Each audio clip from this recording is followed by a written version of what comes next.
Well, good morning, ladies and gentlemen, and welcome to this special advanced training. I'm really excited to welcome you this morning. This is Mike Riches hosting the training from the Dallas, Texas area. We've got a bunch of folks joining. I'm just looking here really from coast to coast this morning, and I'm excited to have you on and welcome you to what I am really excited for. This advanced training is one of my favorite things that we do. It's something that I've done for several years. I'll give you a little history lesson here in a minute. I know you're so excited to hear that, but it's something that we've done now for several years, and again, just really excited to share this with you over the next 7 weeks. And we've got a lot of you who have registered and who have made that commitment, and I want you to know that that commitment on your part is not something that I take lightly. I recognize that this is a significant commitment of time for you to join this training, not just today, but to do that regularly over the next 7 weeks and to not miss is asking a lot. And I realize that that's a sacrifice that you're making. And again, I don't take that lightly. That's something that I take very seriously, and I do feel very confident in the fact that that's going to be well worth your time, not just to learn, and I hope that there's a lot of learning that's done over the next 7 weeks, but in the application of what you learn, that's where it's going to be really worth your time. If you'll take what we talk about over these next 7 weeks in training and go apply that to your business, I believe it will make 100% the difference in growing your LegalShield business. And so I'm feel very blessed to be able to spend that time with you, and I want to thank you again for making that commitment and for being part of this training here. So excited for where we are right now, and I just wanted to start our call this morning by sharing that with you. Just my excitement for the timing and for, certainly the opportunity at hand. On our team call this morning, we heard from Mr. Chris Evans, who spoke eloquently about the data breaches and about positioning ourselves as an expert in the marketplace. And I really like how he talked about that. One of my favorite takeaways from him was to go out into the marketplace and talk to businesses about, hey, let's help your employees get what the most that they can get from this Equifax data breach settlement, and let's spend an hour doing an identity theft workshop where they can write that off. They can not write it off, but they can submit that hour as research time that they're doing, learning about identity theft, and get paid $25 an hour for doing that. And just that novelty, that thinking outside the box is the kind of stuff that you're going to get from plugging in.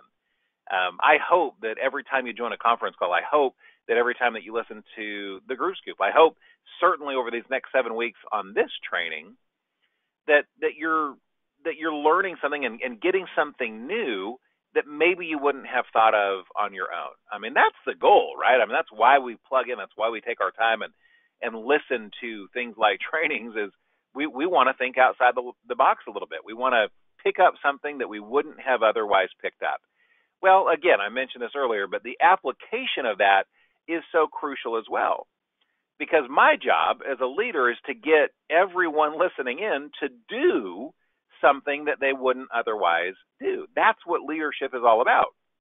And I need your help on that. I need your commitment to that, to go out and apply and to put into practice and to do more than you would normally do.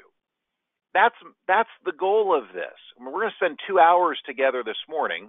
I realize that's a significant investment of your time, and but here's the goal. If you hang up this phone or get off this webinar, and you go do more this afternoon and more tomorrow and more the next day than you would have otherwise done, then it was a great investment of your time and certainly a great investment of my time. That's the goal.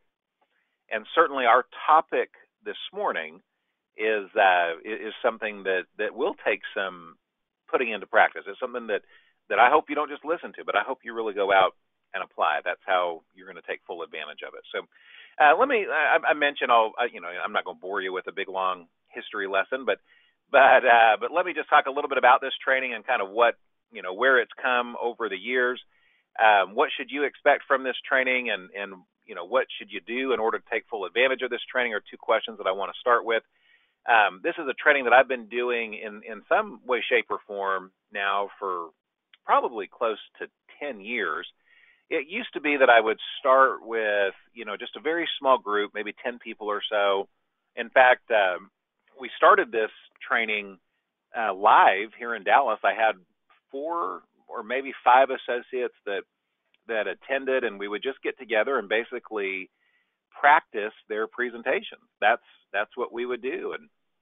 And so, it wasn't anything structured or anything like that, but we said, hey, do you want to get together? We'll practice some presentations, and we'd get somebody up there, and they would do a presentation, and then we'd go around and critique them, and that was really all it was. And then somebody else would get up and do a presentation, and we'd critique them, and we'd say, well, let's meet next week. We'll do the same thing, And so it was not anything formal, but we did find that it was helpful. And I remember out of that first group that we had, I think I was number 5, so I think it was me and 4 other associates, and well over half of us went on to, I think 4 out of the 5 went on to be an executive director. So I recognized by that experience, or through that experience, that there may be a need for something more than we typically provide. And we've got great training, and we've got better training today than we've ever had before. You look at the online training that we have, you look at the live training events. LegalShield Business Solutions has never been structured better than it is today. But yet I recognize the need to be able to connect outside of our standard formal training opportunities, to be able to connect and be able to help people really get some of this detailed stuff and put it into practice. And so we developed that. And I remember we did it, locally for a couple years, and then we kind of branched out. And I remember the first time that we did a web type of training like this. And again, just a small group. We probably had 10 or 15 people on there. And it was kind of cool. We would join via webinar and again, just kind of practice presentations. That's really all it was. And then it was really a couple of years ago that we switched to this type of webinar format with a more formalized structure. And the whole idea was, let's take 7 weeks and go through each week a different skill set. Again, I'm a huge fan of our live training events, and I'll take this opportunity to plug, if you are close to a live training event, especially if you've got a guest trainer coming into your market, and there's a bunch of us going around, but if you've got a guest trainer coming into your market or somewhere close to you this summer, get there and be a part of that, and take advantage of those live training events. They're fantastic, and you just they're different than what you and I can get from a web interface. But as much of a fan as I am of those live training events, it is a little bit daunting when you go to a live event, because you're covering really the whole gamut of information in one setting. And if I'm being honest, our brains just don't typically work that way. I mean, we can stay focused, and I think people do a pretty good job of staying focused all day long. But at some point, that Far Side cartoon from back in the 80s or 90s, where the student raises his hand and says, "Excuse me, teacher, can I be excused? My brain is full." And I always think about that, because around 2:30, 3 o'clock in the afternoon, that's how most people feel in one of those live events. They're like, my brain is full. I've learned a ton, and it, you could only get so much from these experiences. And so that's how we created this training, was to take a different skill every week and really dive into that particular skill and dissect it. I like the term thin slicing. We thin slice it. We really go through and dissect that skill. And then as we go through these next 7 weeks, a big part of that as well is we're going to be hearing from different people, and we're going to be giving some of you an opportunity to present live where we do a little bit of that critique. And obviously, with the number of people that we have on, that was the other change that we wanted to make 2 years ago, is that we wanted to make this available to more than just 10 people or 15 people at a time. And so we went with this webinar format that allows us to do that. And obviously, with the number of people that we have on now, we're not going to be able to go to every person and have every person do a sample presentation and be able to critique you. And some of you are probably wiping your brow like, "Whew, I'm glad that we're not going to go to every person," but we will go to some. And I want you to hear the process of critiquing, because that process is an important process, and it's something that you and I can certainly do on our own, either with a leader or just by ourselves. I've often said that, if you really want to get better at doing a decision maker meeting, record yourself doing a decision maker meeting, discreetly, obviously, but record yourself doing one and then listen to it back. Your self-critique will help you probably more than anybody else listening and critiquing that. That may not be 100% true, but I guarantee that it will help you a lot. And I say it may not be 100% true because sometimes listening to somebody that's got a lot of experience, having them listen to your meeting and being able to critique you can be super positive as well, and they're going to pick up things that you might not pick up, but you'll pick up most of the stuff on your own. If you want to get better at doing an enrollment, what's one of the best things that you can do? Record yourself discreetly doing an enrollment. Don't stand up in front of the room and say, "I'm going to record this now because I'm trying to get better." That wouldn't be a very good introduction, but record yourself discreetly doing an enrollment. Put a little recorder in your shirt pocket, or put it out on the table before people come in, and just let it record, and then listen to that back and critique yourself. And that self-critique can be very, very powerful. So I want you to hear some of how that critique process goes. We're not going to do that today, but as we progress throughout this 7 weeks, that's certainly a part of this training. What we will do is we will, again, break down a different skill set in each of the 7 weeks. And so we'll take a week, we'll talk about decision maker meetings. We'll take a week and talk about enrollments. We'll take a week and talk about prospecting. The other facet of this that I think is really helpful is part of this training, we do create some accountability. And so we won't start that this week, but starting next week, we'll allow you to get on and report your progress, report your activity. Now, I'm going to tell you right from the get-go, I'm not a very good boss. Okay, in fact, I would tell you I'm a pretty bad boss, actually. So that's not the goal of creating some of that accountability. But accountability is important. And if you really want to measure someone's progress, make them accountable.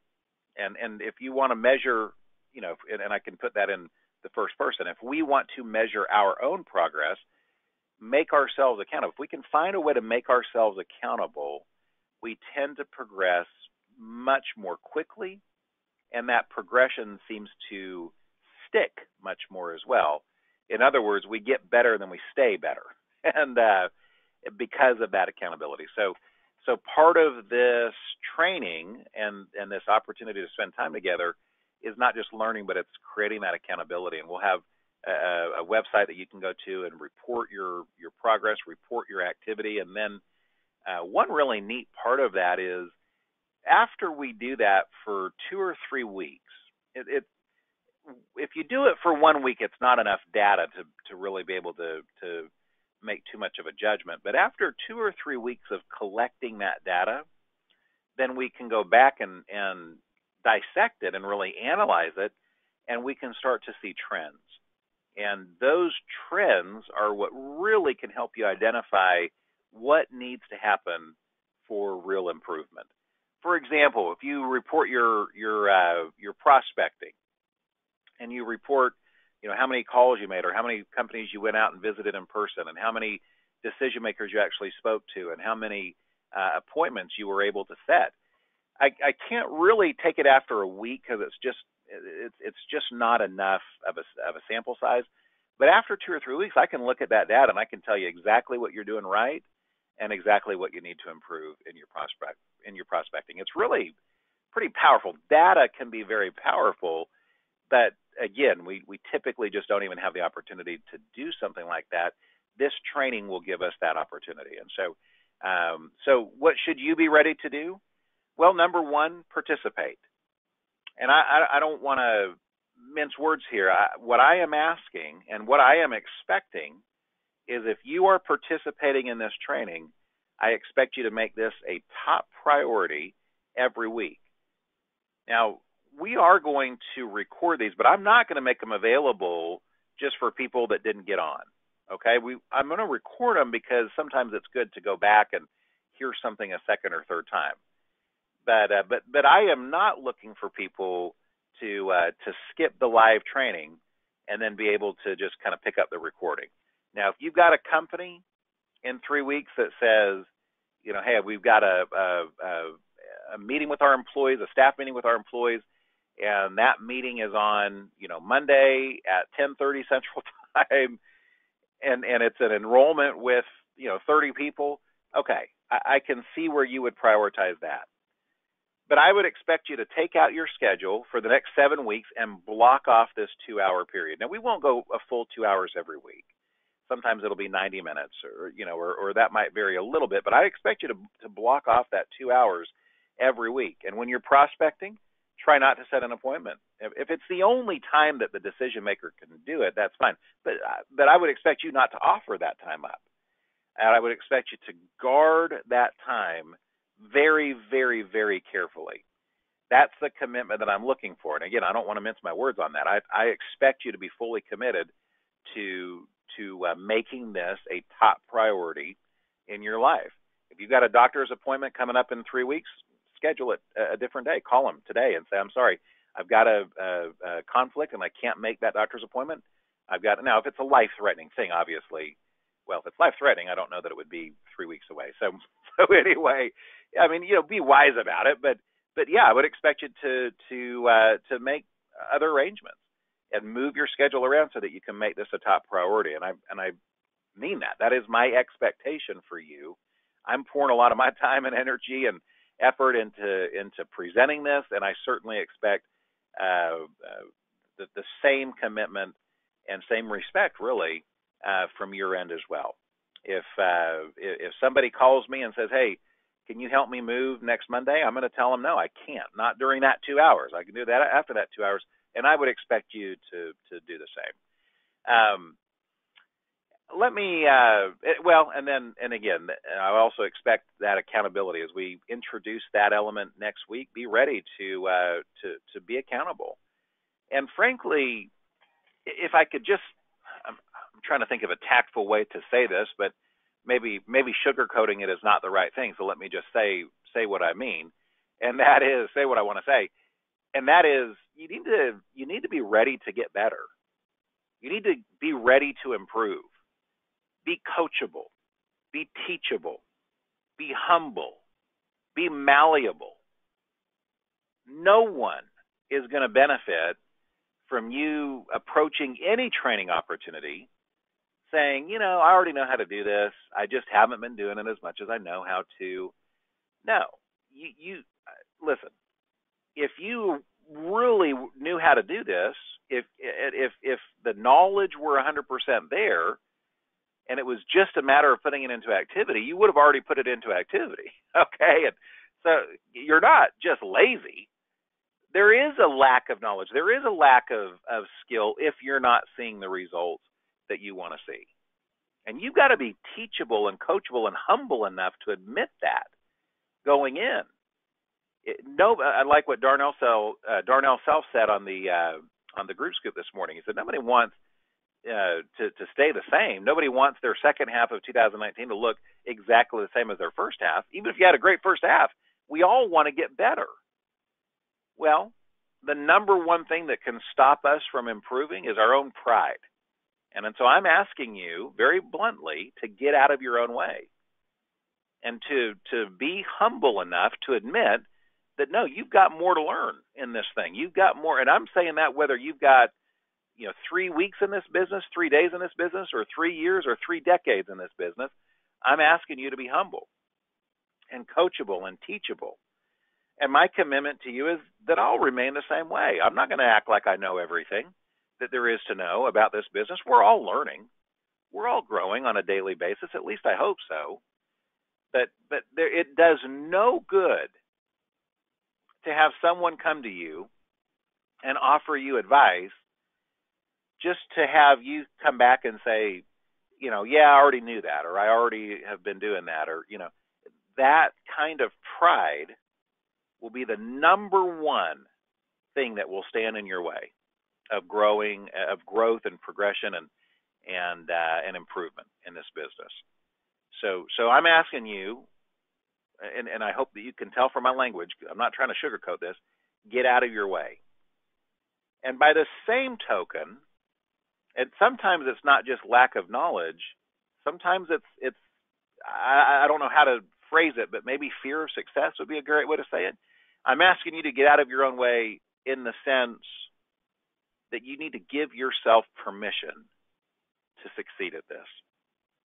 Too often, we hold ourselves back because we don't necessarily want the spotlight, or we think maybe I don't deserve the success that he's talking about. And I need you to get out of your way on that, in that regard as well.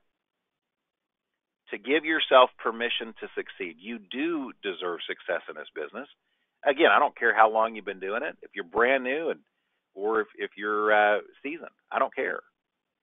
You do deserve to succeed. The opportunity is ripe today, and you deserve to cross that stage as a six-figure ring earner. You deserve to become a Millionaire Club member. You deserve to leave that kind of legacy for your family. So whatever voices are in your head telling you otherwise, telling you that you don't have what it takes, or that maybe this isn't as good as they say on the conference calls, or whatever voices are in your head, I need you to find the mute button on those, and I need you to get rid of that stinking thinking, is what John Addison calls it. He says it with a better accent. You got to get rid of that stinking thinking. That's my John Addison impression, but it's true. You've got to get rid of that. Mute those voices in your head. Chase them away. Take whatever doubt, fear, or disbelief that has been holding you captive, has been paralyzing you to this point, and eliminate it today. It no longer deserves space in your mind, in your heart, or in your daily habits. And if we can start there, then we've already started to make some progress. And what we talk about and what I share over the next 7 weeks will have a whole lot more meaning for you. Okay? That is what I expect from you as we move through these next 7 weeks together. And I give you my word, I try to be a nice guy about this kind of stuff as well. Okay? So I'm not trying to be tough or mean, but sometimes we got to be a little tougher with ourselves, and that's what that's all about. What I shared there. So, let me just share with you before we really dive into our training topic for this morning. One thing that I'm very proud of as a team is we put together quite a bit of information online. And so I would really highly encourage you to go to our main B2B training site online. This is what that page looks like. If you have not been through these videos, I would really highly recommend that. What you're going to find on these videos really just mirrors what you would find in a live training. So, but I would say this: go through this or go to a live training, and have that kind of be your foundation for the next 7 weeks. And I'm really speaking to those who are fairly new, because I know that we've got some of you that have just really joined the team here in the very recent past, and I would ask you to build this foundation. Now, you're okay this morning, but before next week, I would expect you to really go through these videos, or again, attend a live class so that you've got that kind of as a foundation for being able to move forward. And for the first time ever, I've opened up this training to just a few individuals, just a few select folks outside of our team, and I realize that's something that your team may not have access to if you're not part of our success team, and that's fine. Everyone has access to live trainings, and so I would encourage you to take advantage of those live training events, just as again kind of and I think many of you have already been through. So you've been through either videos or you've been through a live training, or hopefully both, and you've got that kind of as a foundation. That will help the next 7 weeks have a whole lot more meaning for you. And so, anyway, I'm super excited about that. And let me just take a minute to plug our event coming up in Salt Lake City. One thing that I really love about the timing, and we've moved this up the last 2 years, we've done this training in October, kind of leading into the fourth quarter. We intentionally moved it up this year for a couple reasons. One is, and this is what I was alluding to, this 7-week training will basically bring us right to Salt Lake City, or at least close to it. Salt Lake City is the first weekend, obviously, in October, and it's not really the first weekend. It's the first Thursday, Friday, and Saturday in October, the 3rd through the 5th. And so I fully expect every one of you to be in Salt Lake City, to be a part of that event. And on that Thursday, the 3rd, I'm super excited to join 3 phenomenal trainers, Doris Frencha, Abby Parker, and Rachel Lawton, in Salt Lake City for a Solutions in Action class. And I just could not think of anything better that would help you round out these next 7 weeks than to attend that class. So I would fully expect you to be a part of there, to be in Salt Lake City, to be a part of that event, and I'm super excited to be able to present that. It'll be a great complement to what we cover over these next 7 weeks. And that's really how training should work. Now, I don't need everybody to wait 7 weeks to go get serious in their business. Okay, that's not the point of this. That's not the goal here. Is if you're brand new, for example, the last thing I want you to think is, man, I'm 7 weeks away from making any money. Well, if that's the way you're thinking, you're off track from the get-go.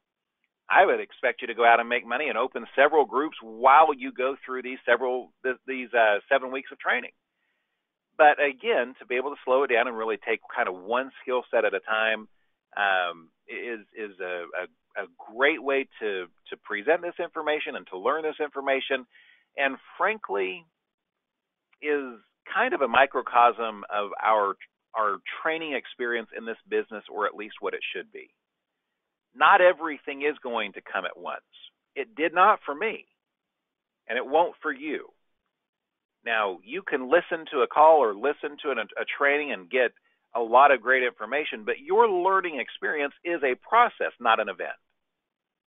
It's a process, not an event, meaning that you're going to continue to learn. You're going to continue to apply and continue to grow and continue to improve. Hopefully, that's the goal.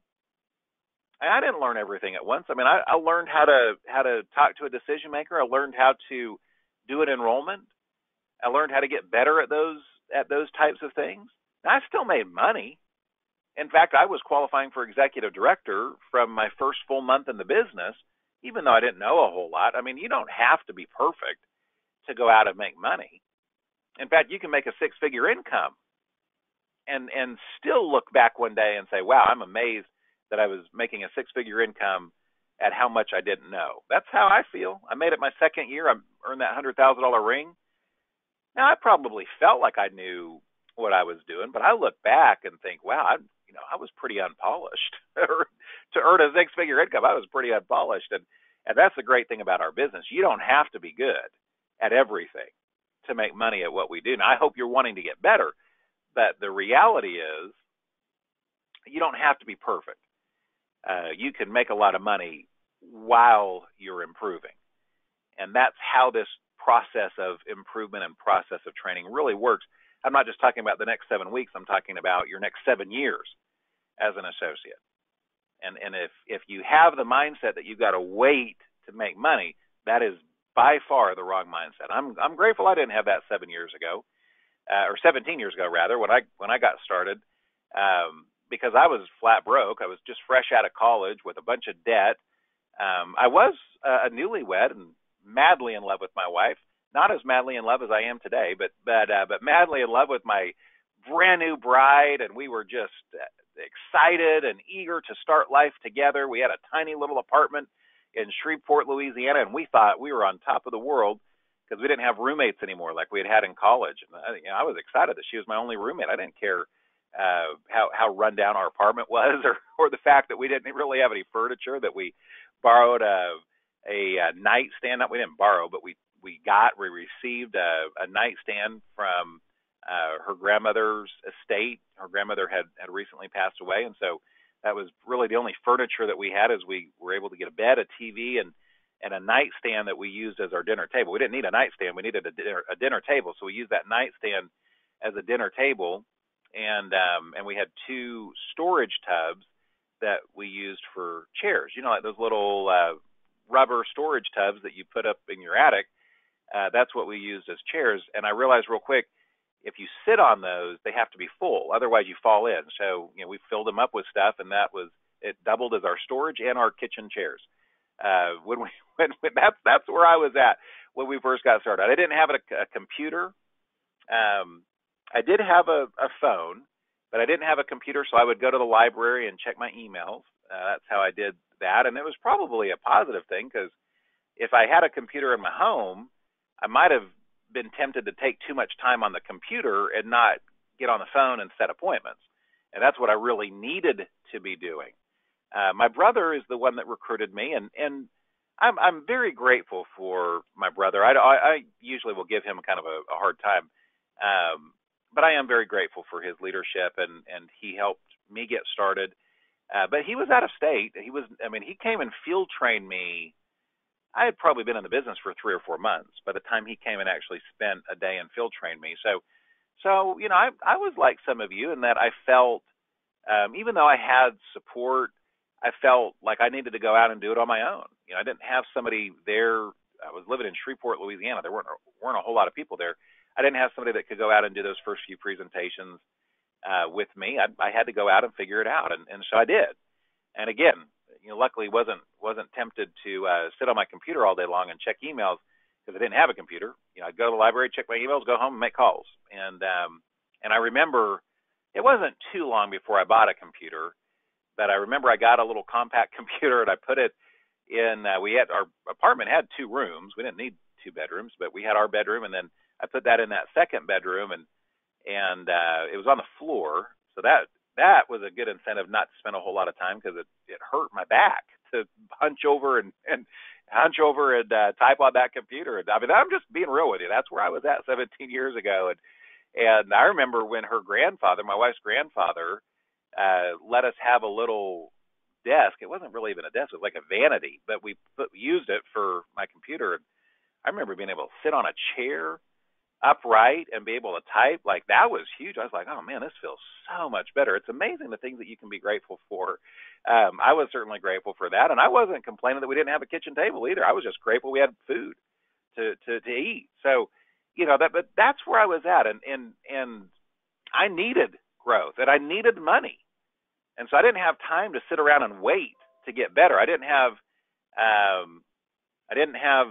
time to just sit there and hope that things were going to happen. I had to go out and make things happen. I had to get on the phone and set appointments. And I am a fan of saying I'm going to make X number of calls a day, but I don't think that was my approach. As I look back on those early days and weeks and months, I made enough calls. It's kind of like Jim Rohn talks about the ant philosophy. Well, how much food does an ant gather? Just gathers until there's enough. There's not a X number. There's not a quota. It's just, he just keeps going and just keeps gathering and finds ways around. You can't stop ants. If you haven't heard that ant philosophy from Jim Rohn, you got to go listen to that on YouTube. It's a great training. But that's kind of where I was at. How much did I do? I did it enough. I did it until it was enough. I would be on the phone until I set enough appointments. And so, again, I am a fan of structure. I am a fan of goals, and we're going to talk about that certainly today. But sometimes you just got to hustle. You just got to make things happen until they happen. And that's probably more that probably more closely resembles my approach over the first few weeks of my business, and maybe even the first few months, and yet it worked out. And I want to be very clear that I am grateful for the success that we had in those early days. I am certainly grateful, and I spent a lot of time on my knees, and I hope you don't mind me sharing my faith a little bit with you. But if I did anything right, because there's a lot that I did not do right, but if I did anything right, it's that I got on my knees and I prayed and I listened, and I tried to always recognize, and I to this day, that any success that I was having or experiencing was not of my own making, and I had a part in it, sure, but to recognize the hand of God, and to certainly, I guess, give credit where credit's due, maybe a way to say that. But I knew that it was not me.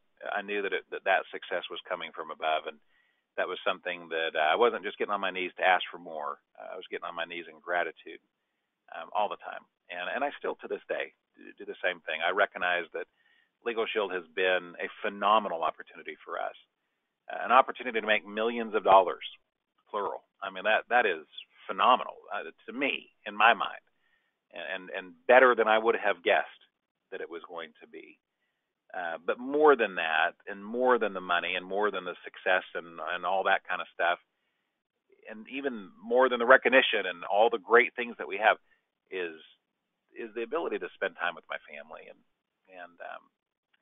to know that I am leaving a legacy, not just a legacy of money, but a legacy of time.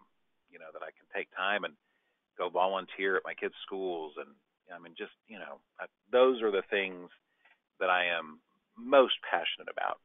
And so, anyway, I'm getting off track a little bit there, but not really too much, because that's our topic today. I want to talk to you about creating an action plan for yourself that is able to take you from where you are today to where you deserve to be tomorrow. And notice I don't say where you want to be tomorrow, and tomorrow is a figurative. I mean, I'm talking about down the road. I mean, it's 30 days, 60 days, 90 days, a year. What is your action plan? And again, it's not about where you desire to be, or where you want to be, or where you where you ought to be. It's where you deserve to be, and where you expect to be. Those two things are much more powerful than just having desires or want or even the vision. Although I think that the vision is very important, and certainly today's training, I hope, will help with that. I am a big believer that goals should be much more than just resolutions. As you can see here on the screen, we're going to dive into this now. Only 45% of Americans make New Year's resolutions. Of those who do make those resolutions, 75% are still keeping them after a week. So 1 week in, 25%, 1 out of every 4 people have already abandoned their resolutions, right? 64% are still keeping them after a month, 46% are still keeping them after 6 months, and 8% finally succeed in their resolutions. So we know this. I am confident that these numbers are not a surprise to anyone, and that is why when I talk about creating goals and creating an action plan that will help you achieve those goals, I am not just talking about sitting there and making some resolutions. I'm not just saying, you need to be more serious and wake up every morning and say that you're going to do a better job of prospecting today. And you're going to, that is not what this is about. This is about developing a business plan. Every Fortune 500 company has a plan, a business plan, a plan in place that for their near future, for their short-term future. Now, many of those Fortune 500 companies are publicly traded. So that's part of being publicly traded, is they have to present that business plan to their investors. And frankly, if their business plan isn't very good, their investors are going to dump them and their stock will suffer.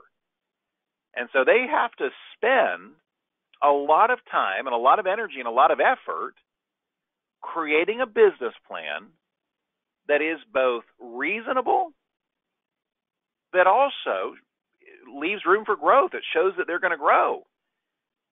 Think about, big companies that you're familiar with, Apple or Microsoft or Google. Do you think that if Google went to its investors today and said, hey, we had a pretty good second quarter, and good news, we're going to look exactly the same in our third quarter, how excited do you think their investors would be? What would happen to Google's stock if that was their approach? If they came and said, you know what, the first half of this year's been pretty good, and we're not going to grow 1 ounce in the second half of the year. We're just going to do the exact same thing that we just did. Now, they may have had a great first half, but a business plan had better show some growth. Otherwise, their investors are not going to take part. They'll dump them, and their stock will fall apart. And so they know that. If by the same token, if they come in and say, hey, look, we had a really good first half, and the second half of this year is going to be 8 times better. Our revenues are going to be 8 times. Now, maybe if it's a newer company or something like that, that can be realistic. But if that's what Google or Apple or Microsoft or Walmart said, big companies that are established, been around for a while, it would be almost laughable. Unless they've got some huge development that they can back that up, that could have an equally negative impact as saying that they're not going to grow as well.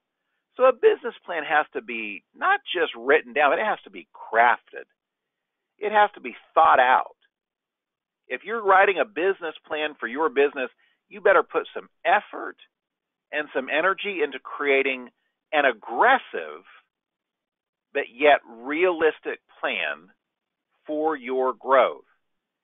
And I like the picture on the screen here where it breaks it down as a table of contents. Look, I'm not talking about creating a list of goals this morning that are, half a page long.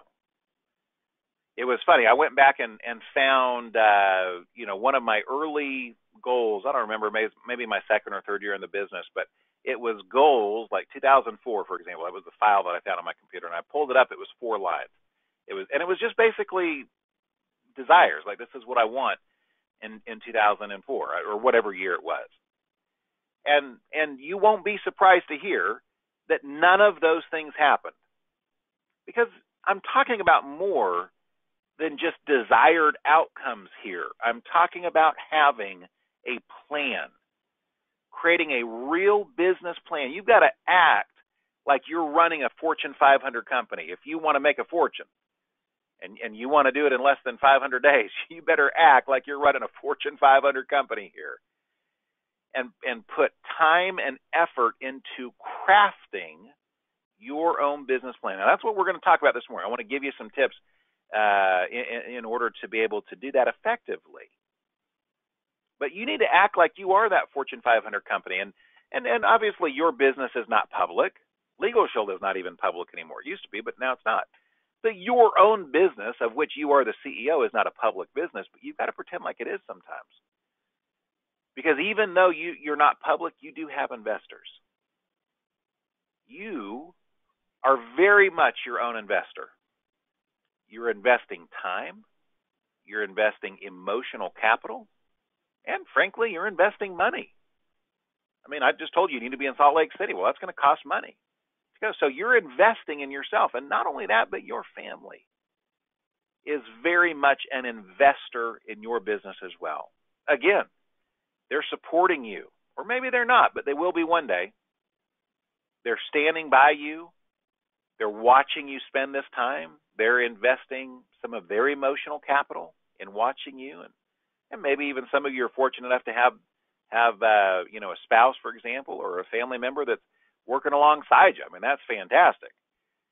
But the reality is your family is investing in you, and you are certainly investing in yourself. So act like it. And if I can, again, be kind of bold with you, some of you, the business plan that you've got for yourself right now, starting right now, if we were to take your plan right now, is frankly pathetic. And there is not an investor in the world that would look at your plan that you have right now and invest any capital in you. Some of you, if I'm being very frank and very, very bold, don't even have a plan. They wouldn't be able to look at anything because it's all up floating around in your brain, and maybe it's not even there. So I am talking about creating a real plan this morning, an action plan that will outline how you are going to be successful in this business, not to do it in your mind, but to do that on paper, to really have it written out. And what you will find is that when you create that, not if, but when you create that, it is one of the most empowering things that you can do. Because a real plan, a real aggressive yet realistic plan will give you more belief, it will open your eyes, and it will give you more confidence than almost anything else that you could possibly do. That's why, as we looked at all the topics that we could start with, and there's a lot that we could get into in week 1 of this 7-week series. But we came back to this because this is it.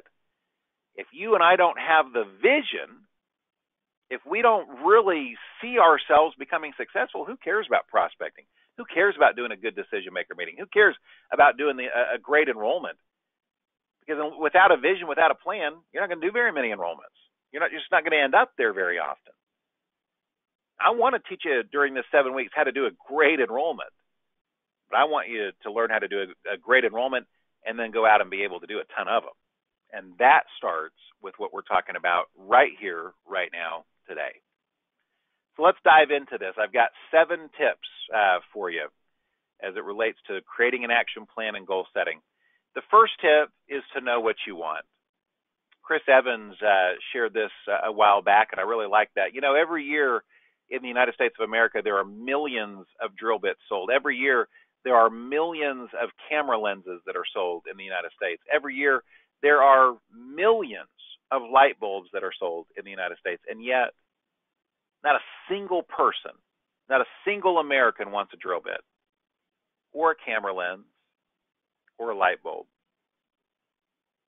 What Americans want, the reason that millions of drill bits are sold and lenses and light bulbs, is because they want a whole.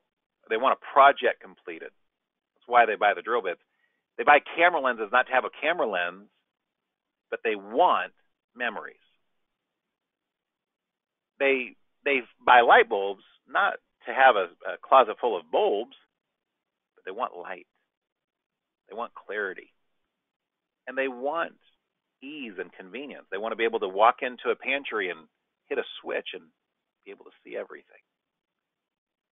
I'm asking you to get real with yourself right now, today, and identify what you want from this business. And if you come back to me with a dollar figure or a level advancement or a bonus, I'm not going to get upset about it, but I'm going to tell you, all you're showing me right now is a light bulb or camera lens or a drill bit. That's not what you want. You don't want to make a 6-figure income in this business. You want the lifestyle and comfort and freedom that a 6-figure income will provide. So I need you to get deeper than results.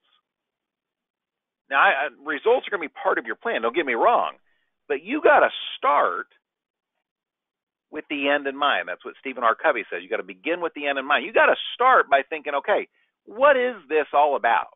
I mean, really, what is this all about? In the next 12 months, if you earn a 6-figure income in this business, or I should say when you earn a 6-figure income in this business, because you've got what it takes to do it, what is going to change in your life? When I train in our live classes, and I love, that's one of my favorite things to do is travel around and do these live classes. But one of the things I'll have people do is close their eyes and envision themselves 1 year from today. And I have them envision 1 year from today. I want you to go into your house, and I tell them now, maybe that's the same house that you live in, but maybe it's not. Maybe some of you have upgraded. I want you to go out to your garage. What kind of vehicle are you driving? Maybe it's the same vehicle that you're driving today. I don't know, but what kind of vehicle are you driving? Then I have them in their minds go in 1 year from today and pull up their computer or their iPad or whatever. And some of them have got a new computer 1 year from today. And I try to get them to envision these things. I want to make it real in their mind. And when they get on their computer, I have them bring up their LegalShield statistics 1 year from today. And I want them to envision what those numbers look like. And I want them to envision, and then I'd have them pull up their bank account. And I want them to envision what those numbers look like. But at the end of the day, we've got to get beyond the numbers. And I would invite you to do the same thing. Envision, what is your bank account going to look like? Your checking, your savings, your investments 1 year from today.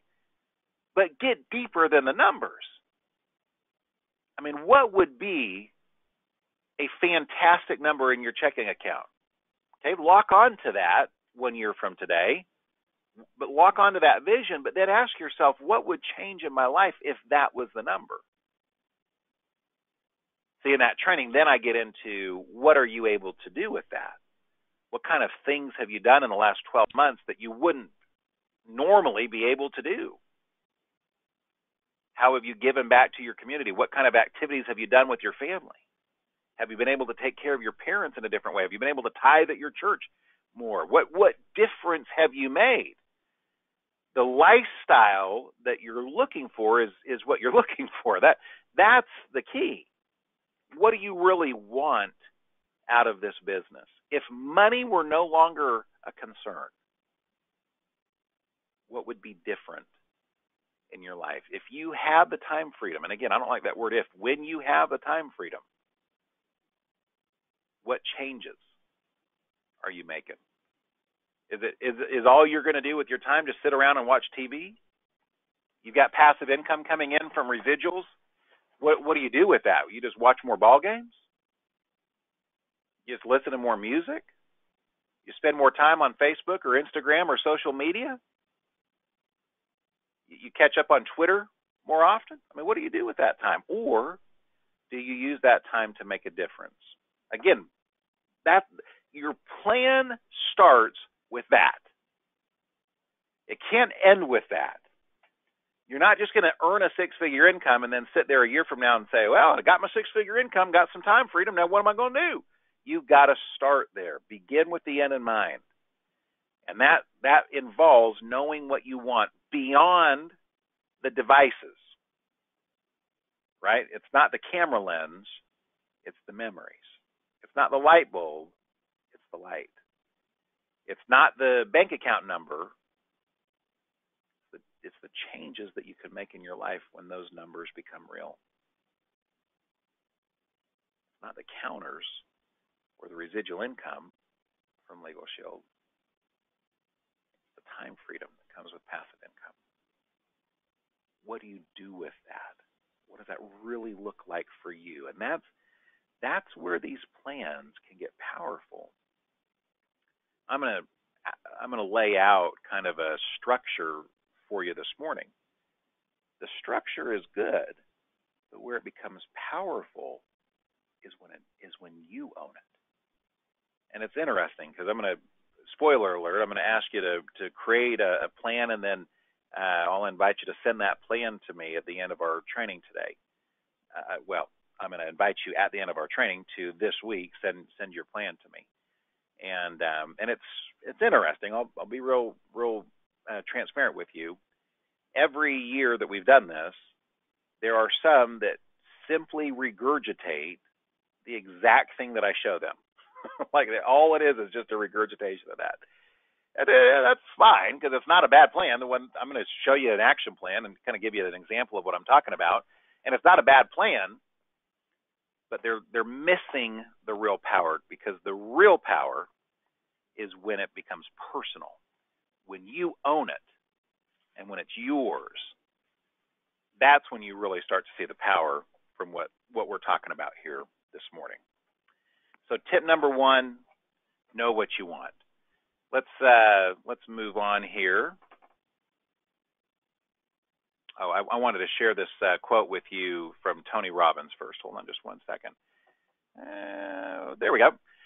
I like this quote. People are not lazy. They simply have impotent goals. Impotent goals, that is, goals that do not inspire them. And that's exactly what we're talking about. I want your goals in this action plan to inspire you, to be real, And so anyway, okay, let's move on to goal setting tip number 2. Write those goals down and start to develop an action plan. So I hope that you're thinking about some of those things.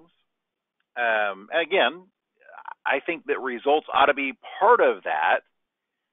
Results like I want to write 50 sales a month, or I want to recruit 5 associates a month, or I want to have my team doing 75 sales a month, or I want to, we can talk premium dollars now too. Obviously, that's how LegalShield is measuring everything. I want to write $1,600 in premium every month. I want my team to write $2,400 in premium every month. I mean, I could go on and on and on. I want my organizational recruits to be at 50 every month, or whatever the goal is. I want my residual income to be at $1,500 a month, or $5,500 a month, or $9,500 a month, or whatever that number is. And we can start to write down some of those results, which I think are good. But again, get beyond just the numbers. What's going to change? What in my life will be different? And then we're gonna take some of those results and we're gonna create an action plan for those, and I'll show you those in a bit. But let me give you just a quick example, and this is so silly. But what makes it powerful is that it's silly, but it's real, and it's authentic, and it's genuine. So one of my goals years ago was I wanted to get to the point. It's a little bit embarrassing to share this with you, but I'm gonna be vulnerable here and share with you that one of my goals that I wrote down in my action plan was that I wanted to get to the point where I could buy a new razor every day. It just felt so good to shave with a brand new razor. And gentlemen, you probably know what I'm talking about. Ladies, maybe you do as well. I'm not as familiar with that, but anyway, but when you're shaving your face, it's kind of a sensitive area. When you get one of these razors that are dull, pulling the hairs and tugging the hairs, and it just was uncomfortable. And by 5 or 6 days of using a razor, it gets kind of dull, depending on what kind of razor you have and a lot of different factors. But that's kind of what I found, and I thought, it'd be pretty cool to be able to buy a new razor blade for every day that I shave.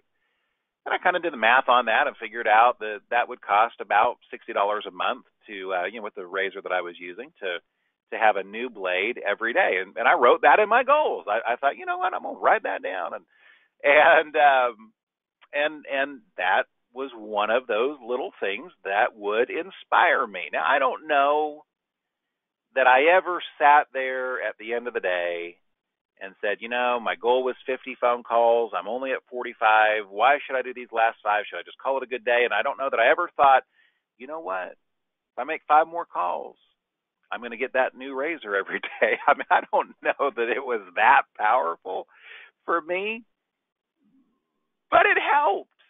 And it was one of those things that just was real for me. Now, I'm not saying that every one of you needs to go out and consider your razor usage as you're creating your action plan. What I am saying is that as you write down your goals and your action plan, I hope that you're writing things down that mean something to you. And again, that we're getting beyond just those results that you can measure into the differences that you can actually see in your life. Most people don't write their goals down. So we know that first and foremost right now. We know that most people will never even get to this tip number 2.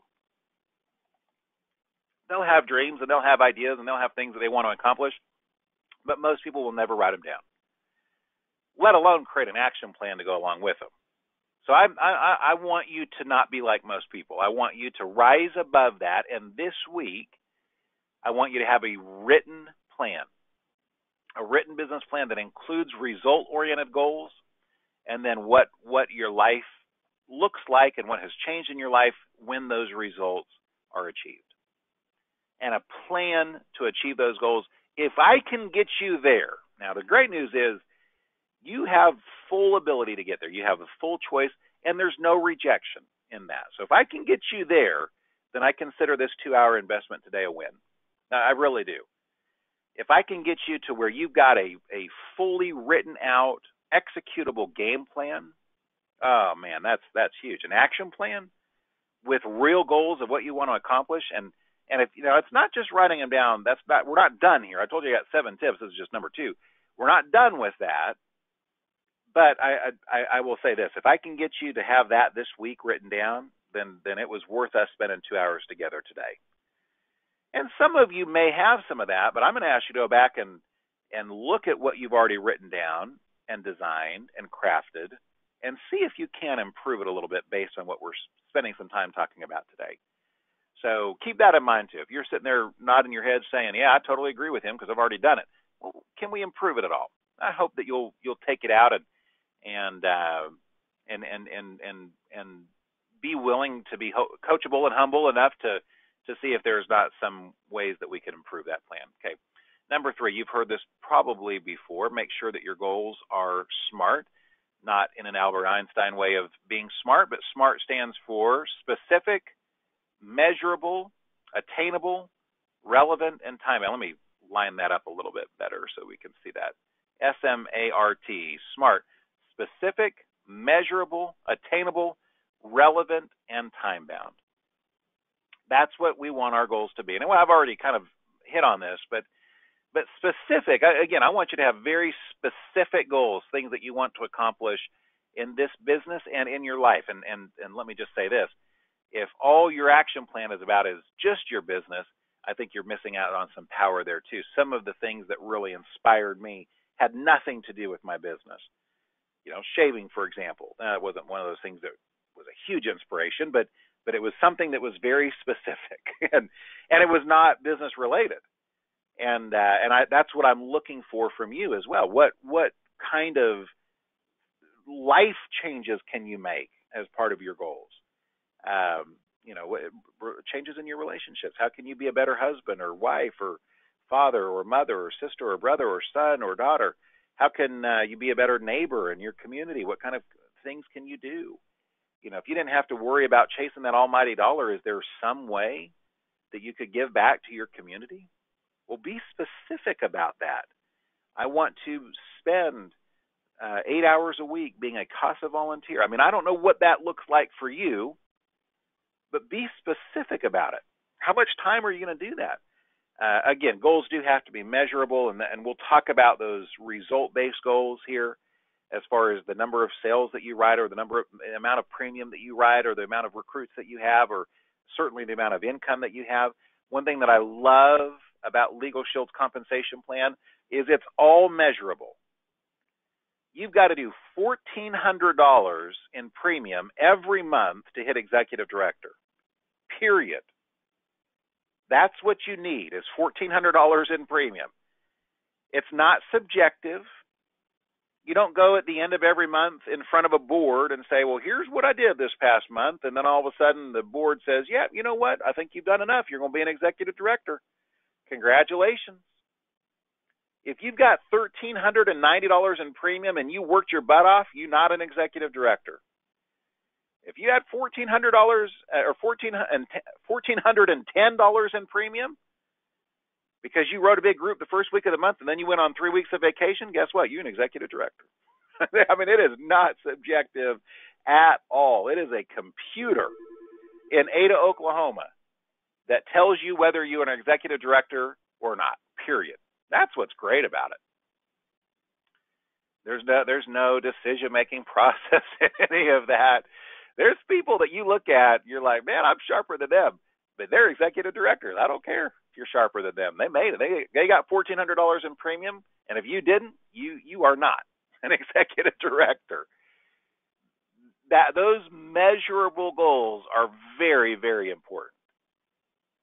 Because you can be buying new razors for yourself every day, but if you're at $1,350 in premium, you're not an executive director. You're shaving a senior director's face. And so, again, forgive me for keep going back to that, but I need you to focus on some measurable goals as well. Some of you know what you need as far as income. Some of you maybe haven't even thought that out yet, but you've got an idea. I need you to be specific. I need you to get that measurable goal. What is that nut? What is your base amount? I knew that getting started. Again, there were a lot of things I did not do well. My presentation certainly included in that, but there were things. I knew one thing. I knew how much money we needed to have every month to pay rent and to put food on the table. I knew what that nut was, and I was not going to stop. Now, I didn't stop just at the nut. I kept on going because there were other things that we wanted to do, but I certainly was not going to give up until we got that, until we had enough that we could live. And sometimes we're giving up way too easy on before we are hitting what we have measured out and plan to achieve. I already mentioned the attainable, they've got to be realistic. They've got to be something that is real to you. If you set your pie too high in the sky, then it lacks power because there's really no motivation to go get it.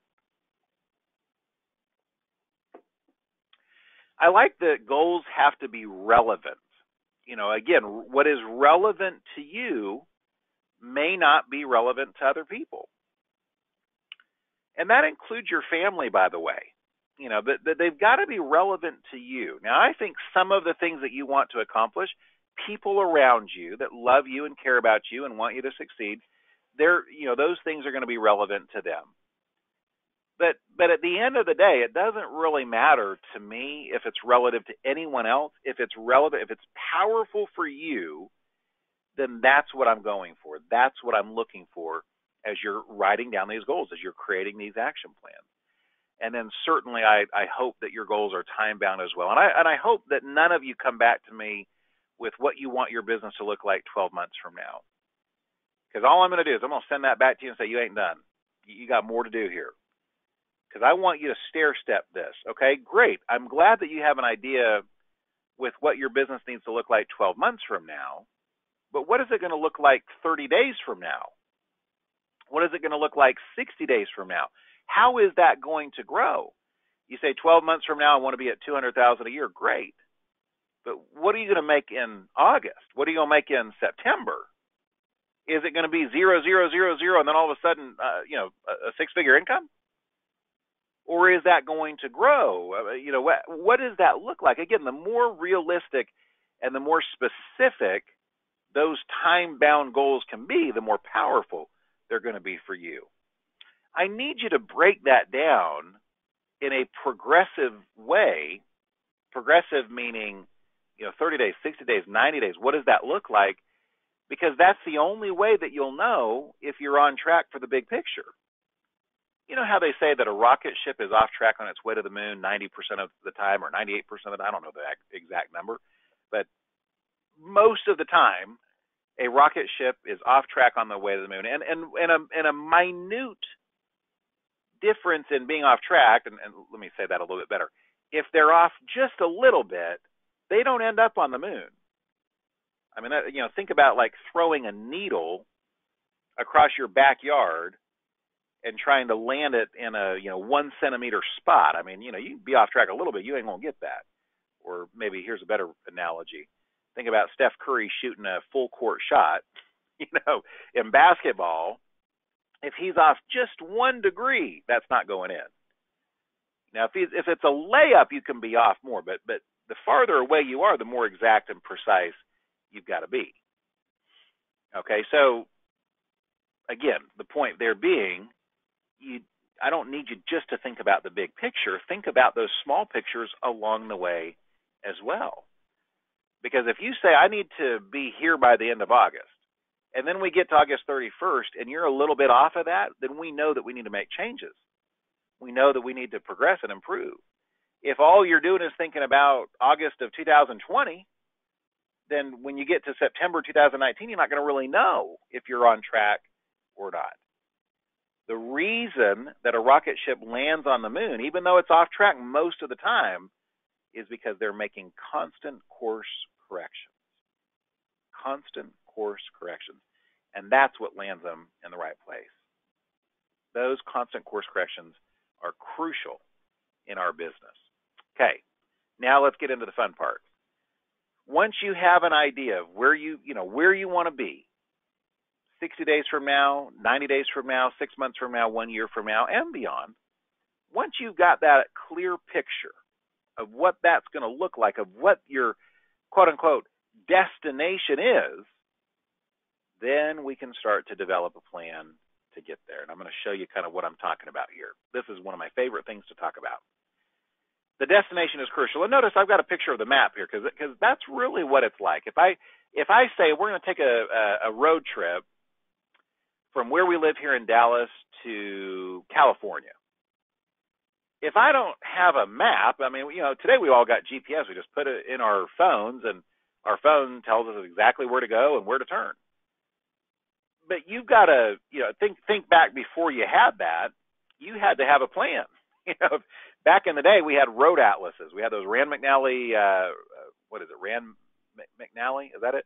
The big atlases that you had in your car. And I often joke around because we'll take road trips with our family. I've got 5 kids, and we'll take road trips, and we'll drive several hours in a day.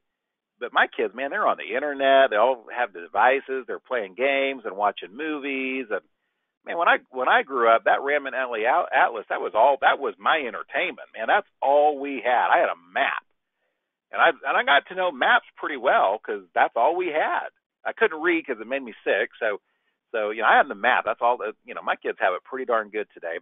But think about those atlases, those maps that you had. That's how you planned out your trip. And if I just get in my car and start driving, the chances of me ending up in California are not real good. If I have a specific spot in California, if I say, for example, I want to go to Disneyland, then the chances are really not very good. Now, California is a big state. If I start driving, maybe I end up in California. Maybe I hit the state. But if I've got an exact destination, I better have a game plan on how to get there. I better say, okay, I'm going to drive on this road for this long, and then I'm going to take this turn, and then I'm going to, be on this road, this interstate for this amount of time, and then if we're really planning well, we'll kind of plan where to stop and take bathroom breaks and where we're going to spend the night and all of that. That's the kind of planning that I'm talking about. And again, if you don't have your destination, then it doesn't really matter. You start driving anywhere. It's like Alice in Wonderland when she's talking to the Cheshire Cat. She says, "Which direction do I go?" Cat says, "Well, where do you want to be?" She said, "I'm not real sure." Then he said, "It doesn't matter which way you go. Then you'll get somewhere." Well, that's not that haphazard approach to goal setting is not what we're looking for. We are looking to get to an exact place, whether that's again income or level advancement or premium that you ride or whatever that looks like, or all of the above. Really, we know that we need the destination. That's what the goal is all about. Now let's develop a road plan. And I want to give you an example of what this could look like for you. So again, I like this, beginning with the end in mind. If we say, for example, that one of our goals is to make $100,000 a year. Now I'm pulling this number out, not that it's a completely arbitrary number, because it's not. There is a significant amount of recognition that you get at this particular number. I mean, if you make $99,900, you don't get that $100,000 ring. Now, you might, financially be at about in the same place, $100 off, but there is a significant amount of recognition that comes with $100,000, as there is with $150 and $200 and $300 and $400 and $500 and so on and so forth. So it's not a completely arbitrary number, but it is a number that may not fit all of you, and that I completely understand that. So I don't want anybody to be listening this morning saying, "Well, he's talking about $100,000 a year. I need $200,000 a year. What is this going to do for me?" Well, the principles that I'm about to show you are the same. You would just double it, and you'd be at $200,000 a year. But let's just focus on $100,000. At $100,000, you're in the top, I think, 85 or top 15%. You're making more than 85% of our country. So it's not quite top 5%, but you're getting there, and it's I think $100,000 would be a comfortable living for many people. Again, maybe you need more, maybe you don't quite need that much. I don't know what your situation is, but $100,000 a year is not a bad place to start, I guess, is my point. And again, maybe some of you are doubling or tripling that. I hope so. But if $100,000 a year is your goal, if that's what you say that you want to have, then let's backtrack this. Again, we're beginning with the end in mind. let's take this back to how we're going to get there to 100,000 a year. And if we say that 50 sales per month will get us there, and I know that there's a little bit of variance in that as well, because if they're 58.95 sales, that's not going to get you there. If they're 38.90 sales, then that would pay you more than 100,000. So I know that there's a little bit of variance there. But if you say that that you are going to average about $28 in premium, and that means that you're going to write some $23.95, some $18.95, and some $33.90 or $38.90 sales rather. And so it might average out to about $28 or $30, premium dollars per sale. Then I think it's safe to say that we could put ourselves at 50 sales per month, and that would get us to $100,000 a year. So we're working backwards here, and I'm showing you how to create the action plan that will help you achieve this particular goal. And then the goal would be for all of your goals to create kind of a similar action plan. Work backwards to create an action plan. How do you get to 50 sales per month? Well, if you're involved in employee benefit sales, which is what this 7-week training is all about, how do you get to 50 sales per month? You're going to have to get in front of a number of employees per month in order to sell 50 plans. Now, if your closing ratio is 50%, that means you've got to get in front of 100 employees. And notice I say get in front of those employees because there is a difference between saying I just opened a group that has 35 employees and I'm going to get in front of 35 people. And some of you have been doing this long enough to know that I'm speaking the truth here. It is different, right? Like it just because a company has 35 employees or 50 employees or 75 employees, that doesn't mean that you get access to all those people. So when we get into prospecting and decision maker meetings, we're going to talk about maximizing your access to those employees. But if I want to write 50, then I need to get in front of 100 would be one way to kind of plan out this goal.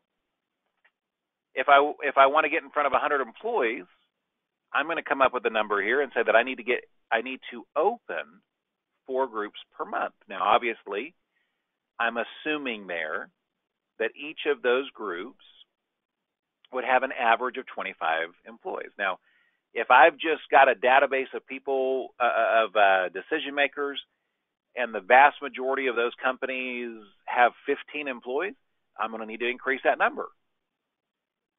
But as I look at the groups that I've opened, some will be smaller. Maybe they only have 15 or 20 or 25 employees.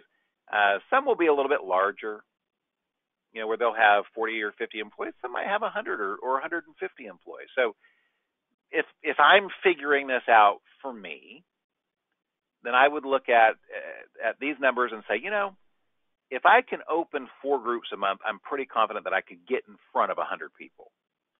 And that might not be 25 per. That might be I get in front of 50 with one group and 10 in another group and 20 in another group and 20 in another group. I could figure that out, but on average, if I open up 4 groups, then I feel pretty confident that I could get in front of 100 people. So that's where I'm going to start with my action plan here.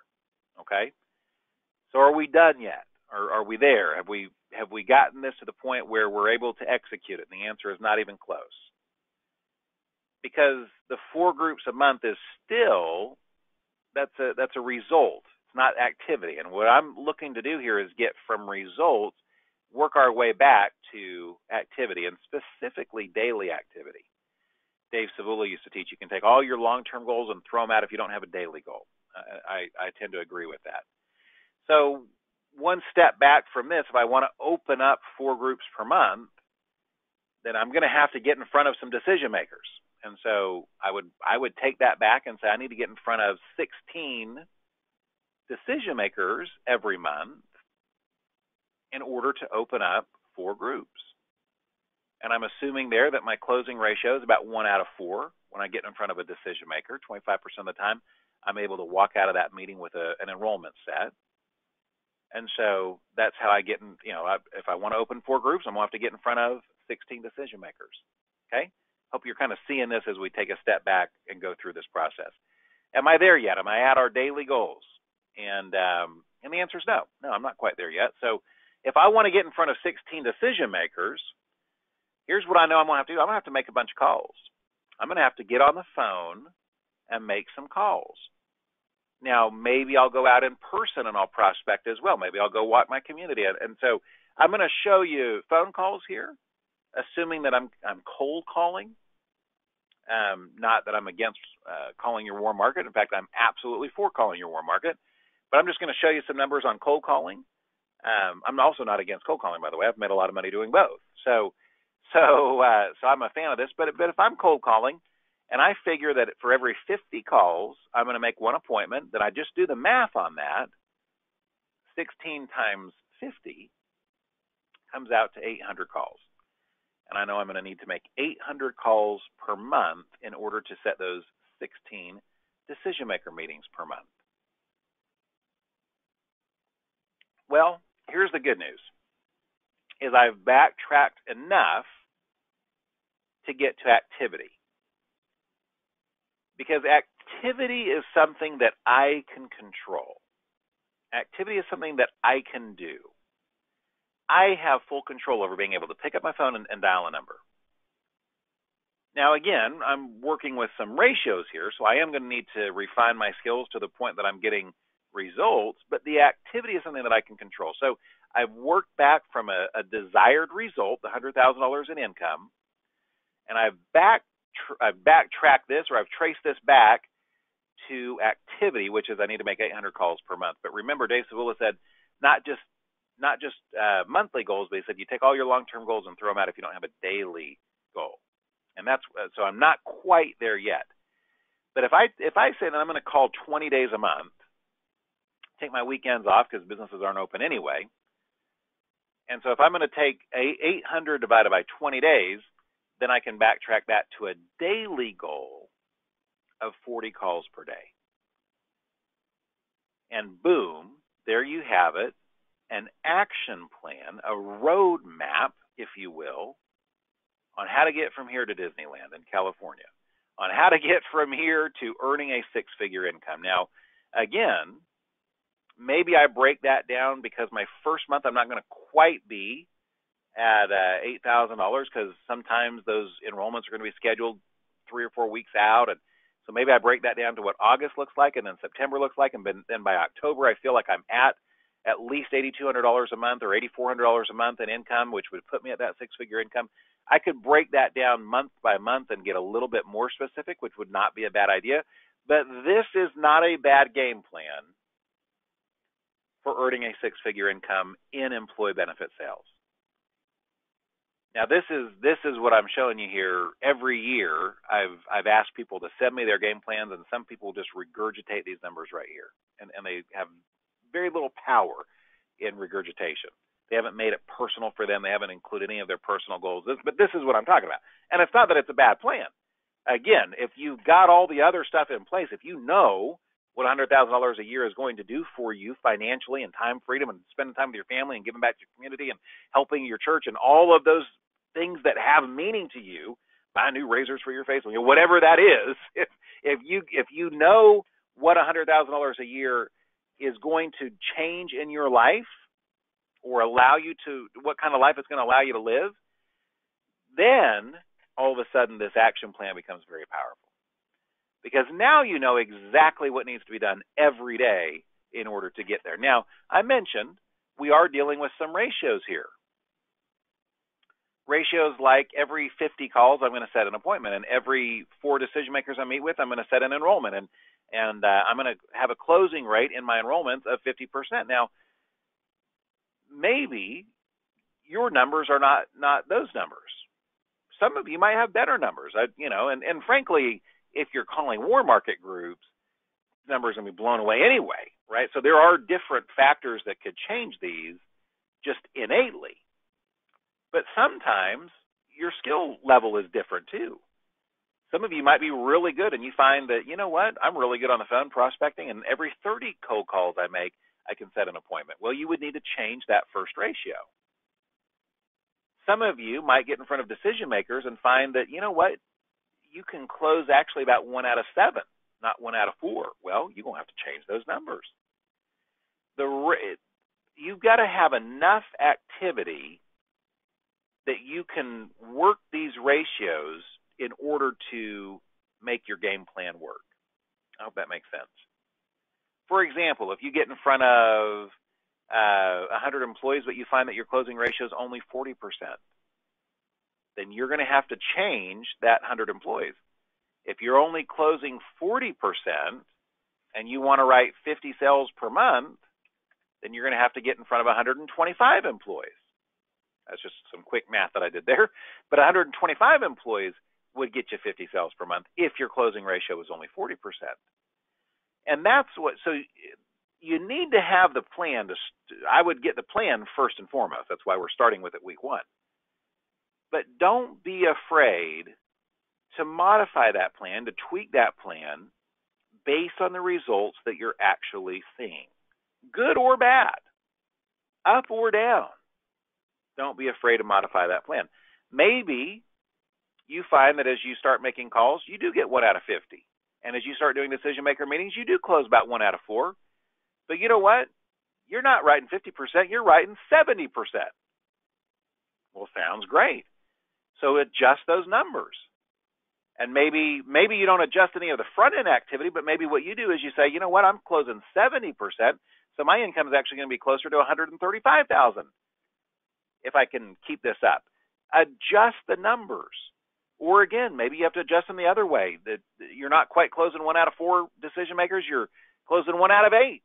So you need to make 80 calls a day instead of 40. I mean, when you get to a detour in your roadmap, you don't just give up and stop driving.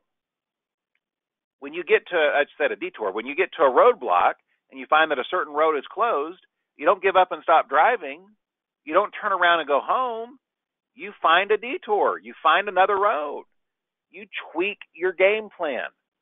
Confucius said that. It's one of my favorite quotes. When it's obvious that the goals cannot be reached, don't adjust the goals, adjust the action steps. Make some changes so that those goals can stay real. Where this kind of a plan is powerful is when you believe it. Where this kind of action plan rather is powerful is when you believe it. That's why what you put on your page here has to be believable and it has to be attainable. Goal setting tip number 5. I would encourage you to set your goals higher than the minimum. So if your nut is $125,000 a year, I would encourage you to set your goal a little bit higher than that, maybe $135,000 or $140,000 a year. If your nut is $50,000 a year, don't set your nut at 50. Same principle. If you know that you have to write $1,400 in premium to qualify for executive director, don't shoot for just $1,400. Shoot for $1,600. Because our business, the nature of our business, and if I'm being honest, probably the nature of life in general, is that there's always something that happens. There's always something. There's always an enrollment that gets rescheduled or a decision maker that's not there when you show up or a holiday where you can't make your 40 calls. So, I mean, whatever it is. But there's always going to be something where you're going to have to make some adjustments. And if your goals are a little bit higher than they actually need to be, than the minimum, then that can help. The other reason that I'm a big believer in setting your goals higher than the minimum is because we need to be more than minimalist thinkers. In other words, why settle for mediocrity? If you were in a business where you were having to sell soaps or potions or lotions, maybe then I could understand where you would settle for mediocrity. Y'all, we are in a business where we are presenting solutions to people that they desperately need. There is a desperate need for what we have. Y'all, we are offering identity theft protection in an age where hundreds of millions of people just found out that their personal identities were compromised. Why would we shoot for the minimum? Why would we go to the ocean front and take a spoon to get water? At least take a bucket. I mean, if you're going to fill it up, at least fill up a bucket. I mean, it's the ocean. The opportunity today is bigger and better than it's ever been. Bigger and better than it's ever been. Chris Evans spoke eloquently about that this morning, and he's 100% right. And we say those types of things often, and I agree with what he said, that they tend to lose power. Because if we say all the time that the opportunity is great, then kind of eventually we start thinking, well, it'll be great tomorrow too. We are in a window here, a window of real opportunity with the most needed and some of the most sought after voluntary benefits in this space, and we offer them with very little competition. Why in the world would we settle for mediocrity? I mean, we need to be more, much more, than a minimalist thinking group. And if all you're thinking about is survival, then I am asking you to stretch your mind a little bit and to think bigger than that, to set your goals higher than that, because that is absolutely the opportunity that we have today. I should have mentioned this back earlier in the training today. I do want this to be very interactive. I'm getting to the close here. We will typically spend the last 15 to 20 minutes of this training going through questions, and you have a questions panel that you can type questions into if you want clarification on anything that we're talking about. That's what I would encourage you to do. I'm not going to unmute the lines because we just have too many people. We just have too much background noise if I unmuted all the lines. So just make sure that you are typing questions in there. Because my panel is collapsed so that I can focus on the material, I'm not going to see those until the end. So just be patient with me, but I will go back and we'll answer as many of those questions as we possibly can. Tip number 6 of 7 this morning is as soon as you've got those goals and as soon as you've got that action plan, I would encourage you to publish it. And when I say publish it, I'm not saying call your newspaper editor and publish it in the paper, because I don't think most people even read a newspaper anymore. Some people do, but I am saying be public about it. Let people know. This is the part where we tend to run into that 4-letter word, fear. Because it's one thing to create an action plan for ourselves, but when we start telling other people about it, when we get on a conference call and say, I am going to earn my 6-figure ring, when we start putting it out there, then there's the fear of failure that comes and starts creeping in. And sometimes it doesn't creep in, it just smacks us right in the face, where we say, I don't want to necessarily put that out there too much, because if I don't achieve it, then it looks really bad. And if I don't really say anything, then no one's going to know that I didn't achieve it. And I am challenging you to think opposite from that. And in fact, I would encourage you to publish it to as many people as you possibly can. It'll create a little accountability for you. And that helps, because there's days where you're not going to feel like making those 40 calls or 50 or 60 or 20 or whatever that number is for you. But there's going to be days where you don't feel up to doing what you need to do. And I hope that the accountability of knowing that you've told people that you're going to accomplish something, I hope that motivates you to do what you don't feel like doing sometimes. And that's part of it. But 2, by publishing it to the right people, what you'll find is, instead of people looking at you and thinking, oh man, they did not even achieve it, what you're going to find is people will want you to achieve it. Now, I say the right people because sometimes some of you got people in your life that maybe are not the right people. Because all they're going to do is just bash you. All they're going to do is just tear you down. But I'm asking you to publish those goals to the right people. I would ask you again to share your goals with me. Share your action plan with me. I would invite you to speak about those to your colleagues. When you are on a conference call or you're talking to somebody or you're at an event and you're talking to somebody, let people know what your goals are. Because what you'll find in our community is that you'll find that most people will cheer for your successes.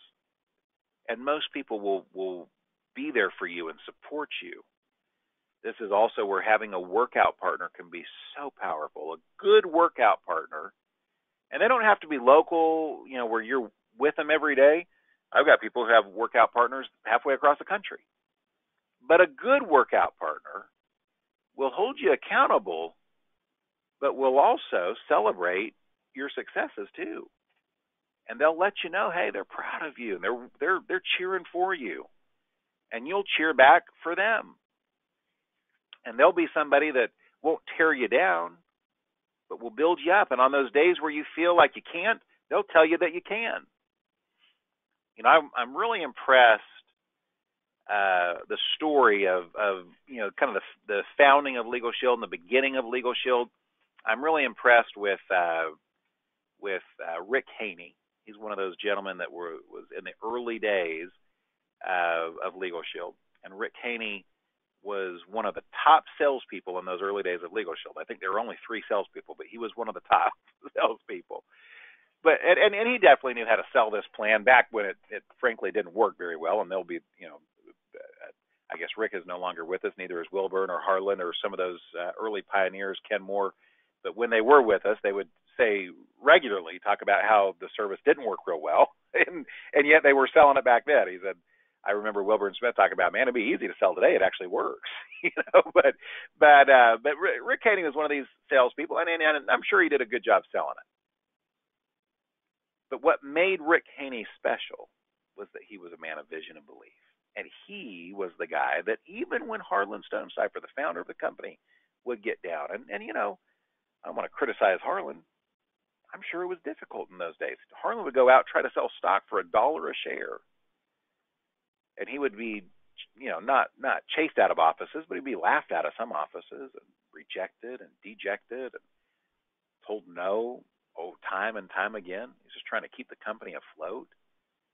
People tell him, no, I don't see where that's going to work out for you, and Harlan at one point said, I couldn't really blame him, because I'd go in there and I'd say, hey, this is kind of what we want to do. This is the product that we're looking at marketing, or that we are marketing, and would you like to invest in it? And they'd say, well, has anybody else ever done that product before or had success? And he'd say, no, not really. And they'd say, well, what about you? Have you ever run a company before? No, not really. Harlan said, I couldn't really blame him for not being interested. It wasn't a real good prospect back in those days. But there were times that Harlan would even get down. And Rick Haney was the guy that always said, no, Harlan, you got to keep on going. Harlan, this thing is going to be big. This thing's going to be huge. Rick Haney's the guy that said, you know what we ought to do? We ought to give a ring to every one of our salespeople that makes $100,000 a year. And Harlan almost found that laughable. He's like, we can't afford a ring. They're like $100. We can't afford that. $200 ring? No, there's no way we could afford that. And it was after Rick Haney's death that they put that ring program into place, and they called it the Rick Haney ring, because he was the one that had vision about that. I could see Rick Haney saying to Harlan, don't give up. One day you're going to walk into a room and thousands of people are going to cheer for you. And guess what? Before his death, there were many times that Mr. Stonecipher would walk into a room and thousands of people would cheer. Rick Haney had that vision. That's why when you go to the home office today, you get to go up to the 6th floor.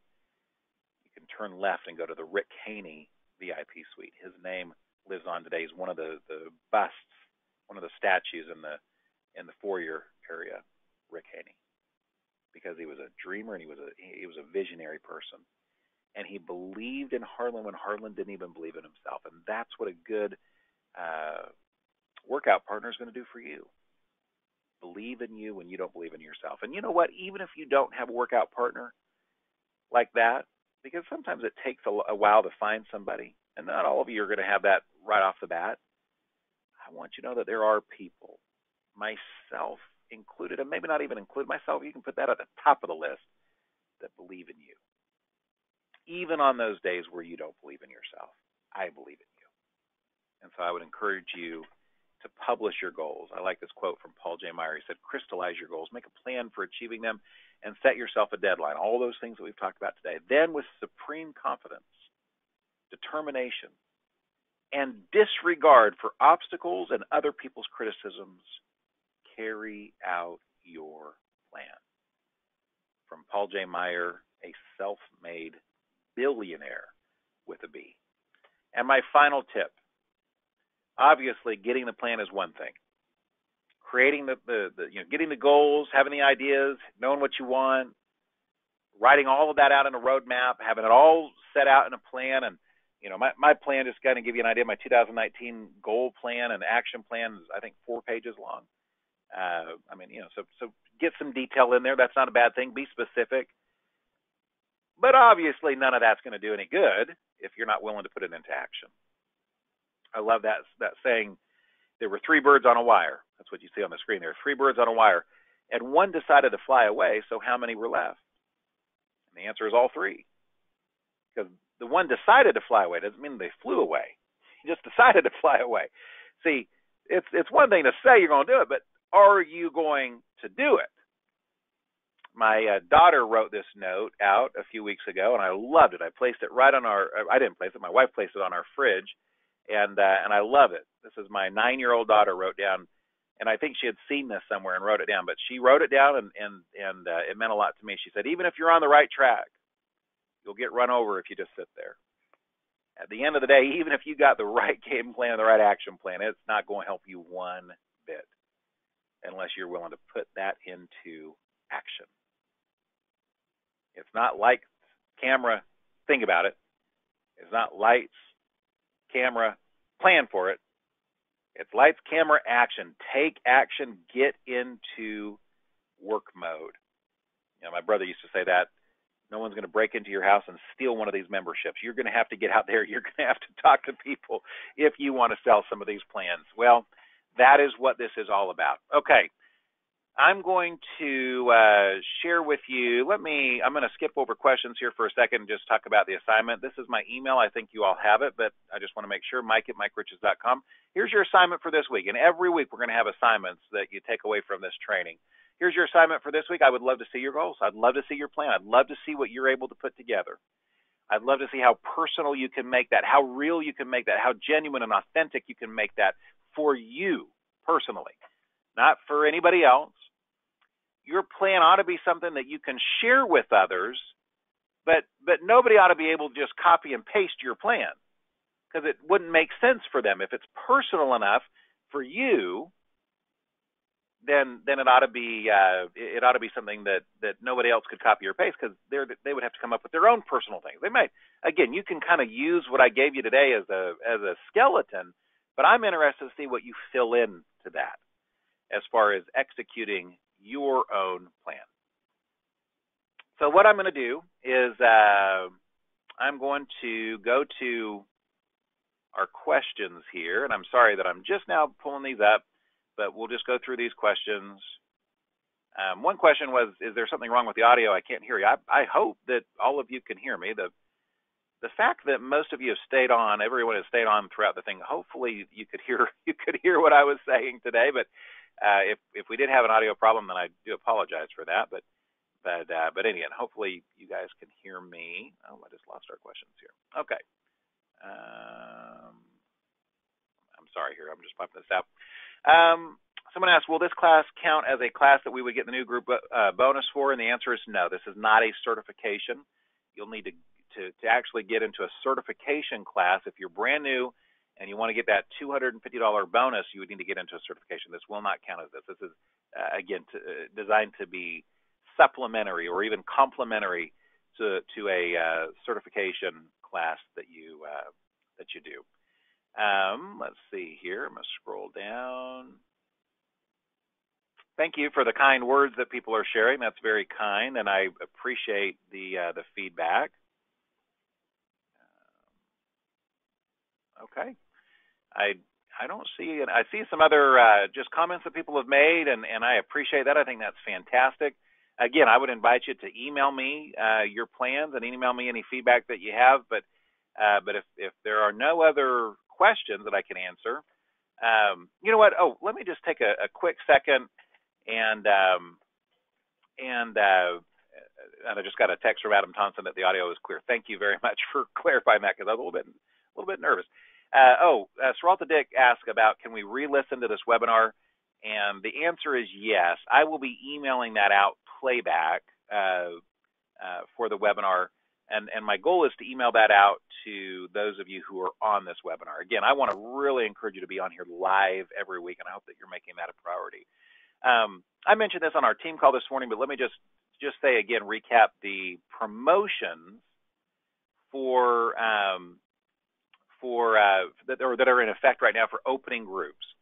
And remember, because this was what the first question was referring to, if you are new and you get certified, and within 60 days of getting certified, you open your first group within 60 days, and that group has to have at least $100 in premium, then you'll get a $250 bonus. So that's just for new people, but I think that's huge. I mean, that is more money than the company has ever put on the table for opening your first group, at least more than I've ever seen or remember seeing. The second bonus is for everyone. The second promotion, I should say, is for everyone, and it has to do with the groups that you open and how much premium you write in each of those groups. And basically, if you open a group and write at least $250 in premium, then you get a $200 bonus. If it's $300 in premium, you get a $300 bonus. If it's $400 in premium, you get a $400 bonus. If you write $500 in premium, then you get a $500 bonus. And so, and those are cumulative. So you can open 4 new groups, and they don't have to be just $250 in premium. So, for example, if you opened up 4 new groups and they all had $500 plus, you would get all 4 of those bonuses. So it's a total of $1,400 in bonuses just for opening 4 new groups, as long as they meet those minimum premium requirements. And that replaced the group openers bonus. Now, listen, those have to be done in August and September. I mean, you know, I know we kind of talked about this earlier, but this is the time. Please don't make the mistake of sitting back and saying, I'm going to take this thing seriously starting next month. You will miss the best month for prospecting is right now, because you got so many companies that are making fourth quarter plans.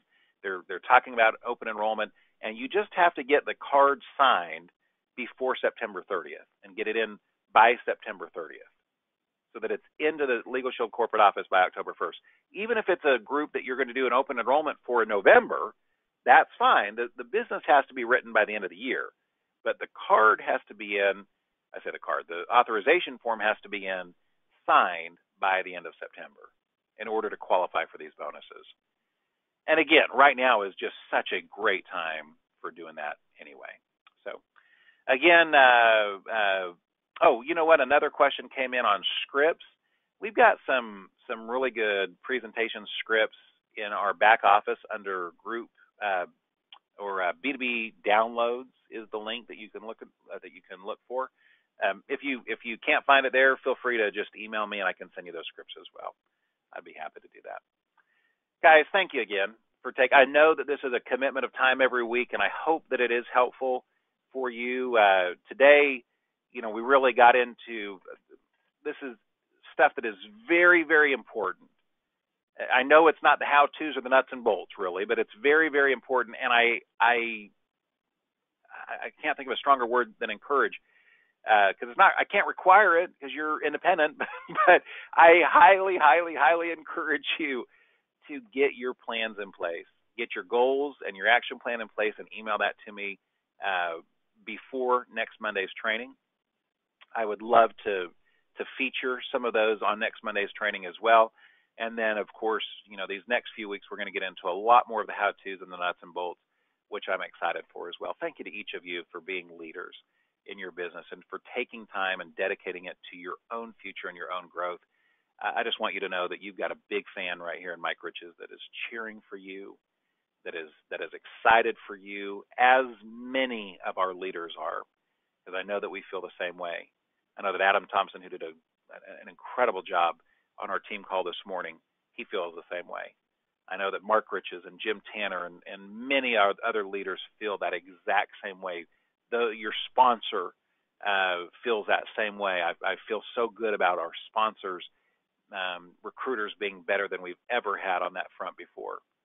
But I want you to know you got one guy here that is calling your number, that is cheering for you and celebrating your successes, and I really do believe that, and I feel that for you. I am one of your greatest fans. God bless you. Thanks for joining our training today, and we'll talk to you next week.